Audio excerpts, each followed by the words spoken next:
দোলের রং বা আবিরে প্রচুর পরিমাণে কেমিক্যাল থাকে।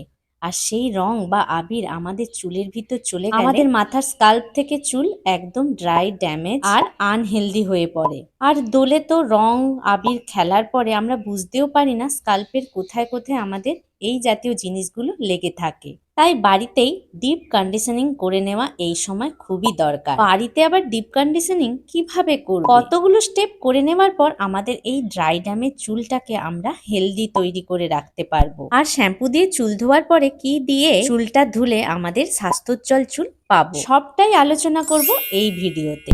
নমস্কার বন্ধুরা, আমি পায়েল। আজকে যারা প্রথম আমার চ্যানেলটা দেখছো তারা অবশ্যই চ্যানেলটাকে সাবস্ক্রাইব করে রাখো। আর যারা এখনো পর্যন্ত সাইডে দেওয়া বেল আইকনটা টেপোনি অবশ্যই টিপে রাখো, কেন কি নতুন কোনো ভিডিও পোস্ট করার সাথে সাথে তোমাদের কাছে নোটিফিকেশন চলে যাবে। আজকে আমরা মাত্র 3টে উপাদান দিয়ে আমাদের এই হেয়ার কেয়ারটা করব। তার জন্য লাগবে আমাদের অ্যালোভেরা, মধু আর অলিভ অয়েল। বন্ধুরা, এই তিনটেই আমাদের ডিপ কন্ডিশনিং করবে চুলকে। আমাদের চুলে যে কেমিক্যাল গুলো ঢুকে গেছে সেগুলোকে প্রোটেক্ট করবে এই ডিপ কন্ডিশনিং করলেই। তাই এই সময় আমরা চুলকে হাইড্রেট আর কন্ডিশনিং করে রাখবো। এখানে প্রথমে আমি অ্যালোভেরা নিয়েছি, যেটা গাছের অ্যালোভেরা। তোমাদের যদি গাছের অ্যালোভেরা শুট না হয় তাহলে যে কোনো প্রোডাক্টিভ অ্যালোভেরা নিতে পারো। আর এখানে আমি আমার চুলের লেন্থ অনুযায়ী 3 থেকে 4 চামচ নিয়ে নিলাম।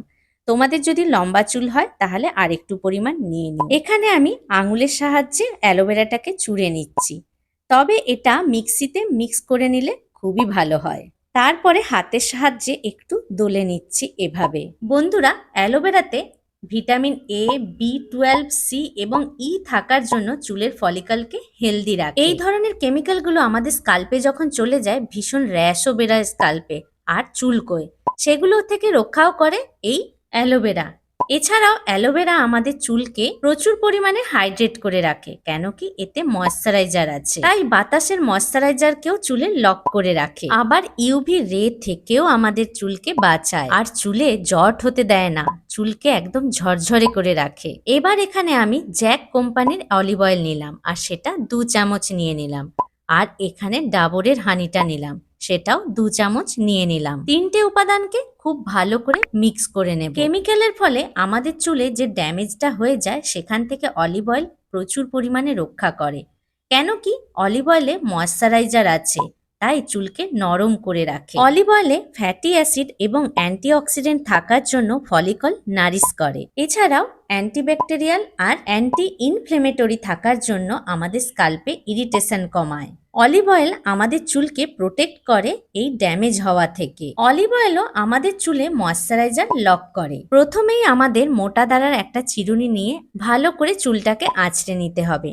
নাক বরাবর একদম পিছন অবধি একটা সিঁতি কেটে নেব। জট না ছাড়িয়ে তোমরা কোনো প্রোডাক্টই চুলে লাগিও না, কারণ জট থাকলে প্রোডাক্ট যেটা লাগাচ্ছ সেটা হয়তো স্কাল্পে ভালো করে পৌঁছবেই না। 3টে উপাদানকে খুব ভালো করে মিক্স করে নেওয়ার পর আমরা যেখান দিয়ে সিঁতি কেটেছিলাম সেখানে ভালো করে আগে লাগিয়ে দেব। প্রথমে মাথার সামনেটাতে এরকম ভাবে বাঁ হাত দিয়ে আড়ি কাটবো আর ডান হাত দিয়ে লাগিয়ে নেব।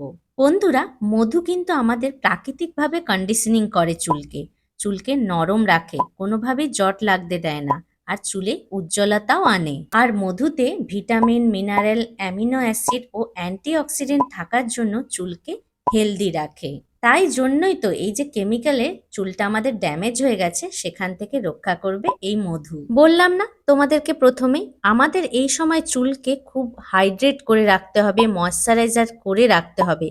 তাই মধুতেও কিন্তু প্রচুর পরিমাণে ময়েশ্চারাইজার আছে, সেই জন্যই এখানে আমি মধুটা ব্যবহার করছি। এছাড়াও জানো তো, মধু মাখলে ফ্রিজনেসটা কমে, তাই আমাদের চুল ম্যানেজেবল থাকে। আবার মধুতে অ্যান্টিব্যাকটেরিয়াল প্রপার্টি থাকার জন্য চুলকে হেলদিও রাখে। মাথার পেছনেও স্কাল্পে আমরা কিন্তু প্রথমে লাগিয়ে নেব, তারপরে মাথার উপরে এই জায়গাটাতে এরকম হাত দিয়ে একটু ভালো করে এই হেয়ার মাস্কটাকে লাগিয়ে নেব। মাথার এই জায়গাটাতে আমরা হেয়ার মাস্কটা যখন লাগাবো একটু টেনে টেনে এখানে লাগিয়ে নেব। যাদের একটু নরম চুল, মানে একটু মাসাজ করলেই হাতে অনেক চুল উঠে আসে, তারা এখানে মাসাজ করবে না। এবার চুলের লেন্থেও আমরা প্যাকটাকে লাগিয়ে নেব।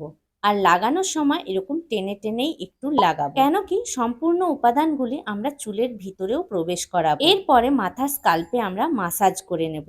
মাসাজটা আমরা 10 থেকে 15 মিনিট করব।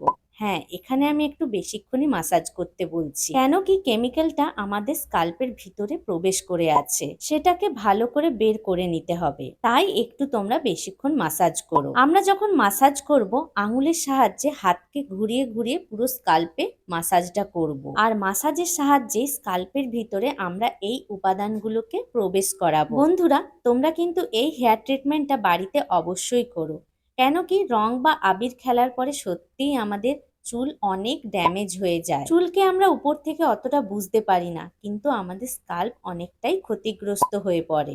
এই হেয়ার মাস্কটা ছোট থেকে বড় ছেলে মেয়ে উভয়ই করতে পারবে। যাদের চুল ছোট আছে শুধু স্কাল্পে মাসাজটা করে নিও। এরপরে আমি চুলটাকে খোঁপা করে নিয়েছি। তারপরে এখানে একটা পলিথিন নিয়ে নিয়েছি, যেটা চুলের মধ্যে আটকে রাখবো। যদি শাওয়ার ক্যাপ থাকে তাহলে শাওয়ার ক্যাপও এরকম ভাবে লাগিয়ে রেখে দিও। এটা আমরা 40 মিনিট থেকে 1 ঘন্টার মতো রেখে দেব। বন্ধুরা, মধুতে অ্যান্টিব্যাকটেরিয়াল প্রপার্টি থাকার জন্য চুলকে হেলদি রাখে। এছাড়াও স্কাল্পে জ্বালা জ্বালা, চুলকুনি এসব থেকেও রক্ষা করে। বন্ধুরা, আমি প্রথমেই তোমাদেরকে বলেছিলাম এই অবস্থায় আমাদের কিন্তু ডিপ কন্ডিশনিং করতে হবে। শ্যাম্পু করার পরেও আমরা কি করব সেটা দেখে নিই। এখানে আমি হাফ পাতিলেবুর রস নিয়েছি আর হাফ মগ জল নিয়েছি ঈষদ উষ্ণ। খুব বেশি গরম জল এখানে কিন্তু নেবে না, একদম হালকা কুসুম কুসুম গরম জল নিলেই হবে। জলে ভালো করে লেবুটাকে নিচড়ে রেখে দিলাম। এবার এই জলটাকে আমরা কখন ব্যবহার করব? আমাদের পুরো ভালোভাবে শ্যাম্পু করে চুলটাকে ধোয়া হয়ে যাবে। যখন শ্যাম্পু করে চুলটা ধোয়া হয়ে যাবে, কোনোভাবেই কিন্তু আমরা মুছে নেব না, জল থাকবে সেই অবস্থাতেই মগে তৈরি করা জলটা দিয়ে পুরো ভালো করে মাথাটাকে ধুয়ে নেব এভাবে। এই পদ্ধতি করে নেওয়ার পরে তোমরা চুলে হাত দেবে, কিছুক্ষণ শুকিয়ে যাওয়ার পরে ভীষণ সফট মনে হবে তোমাদের চুলটা। জলটা দিয়ে ধুয়ে নেওয়ার পর এবার আমরা গামছা দিয়ে বা টাওয়াল দিয়ে মুছে নেব। বন্ধুরা, তোমাদের যদি ভিডিওটা একটু ভালো লেগে থাকে একটা লাইক, কমেন্ট আর শেয়ার করো।